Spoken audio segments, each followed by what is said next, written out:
देखो, कई लोगों को समझ में नहीं आता है कि जो कम्युनिकेशन है वो इम्प्रूव क्यों ही करना है। बहुत ज़्यादा ज़रूरी है ये चीज़।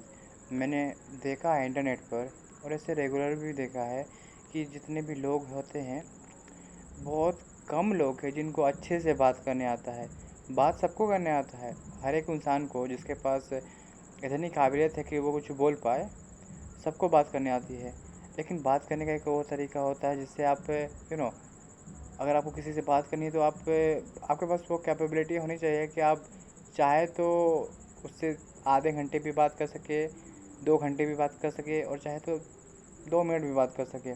कुछ लोगों के पास इस तरह की एबिलिटी नहीं होती है।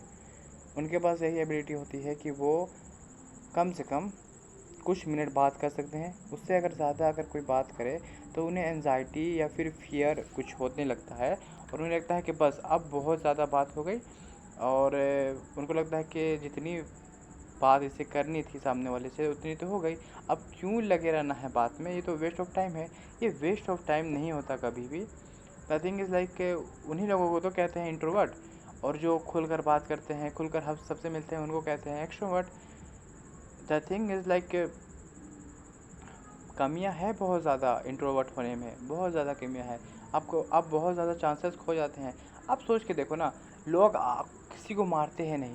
अगर आप कुछ भी पूछने जाओगे, हाँ पर्सनल सवाल पूछोगे तो हो सकता है कि आपको बुरी नज़र से देखे और सोचे कि क्यों इस तरह के सवाल पूछ रहा है। लेकिन अगर नॉर्मल कन्वर्सेशन करोगे तो पहली बात तो ये है कि आपको भी कुछ सीखने का मौका मिलेगा उनसे, या हो सकता है कि वो अपनी जर्नी, अपना एक्सपीरियंस आपको शेयर करने लगे।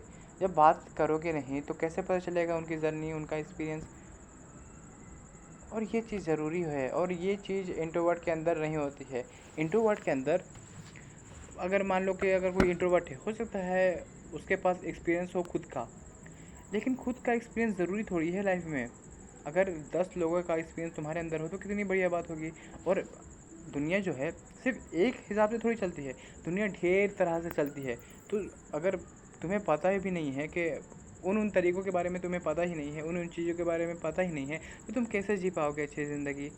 और अच्छी ज़िंदगी क्या, कंफर्टेबल ज़िंदगी कैसे जी पाओगे। तुम हर वक्त स्ट्रगल करोगे हर चीज़ के लिए, और तुम्हें लगेगा कि मैं कर लूँगा, मैं ये कर लूँगा, मैं वो कर लूँगा, क्योंकि तुम खुद को देख रहे हो ना कि ठीक है मैं यहाँ पे रहूँगा, मैं कर लूँगा, मैं ये कर लूँगा। लेकिन तुम सोच के देखो कि हमने तो सोसाइटी इसलिए बनाई थी कि हम साथ में रहें, हम साथ में बैठें, हम साथ में बात करें। जब मेरी कोई दिक्कत आएगी तो वो हेल्प करेगा, जब उसका कोई हेल्प दिक्कत आएगा तो मैं हेल्प करूँगा। इसी के लिए तो हमने सोसाइटी बनाई थी। और जब इस चीज़ के लिए सोसाइटी बनाई है तो क्यों ना हम फ़ायदा उठाएँ, क्यों ना हम लोगों से बात करें, क्यों ना उनकी प्रॉब्लम को समझें। अगर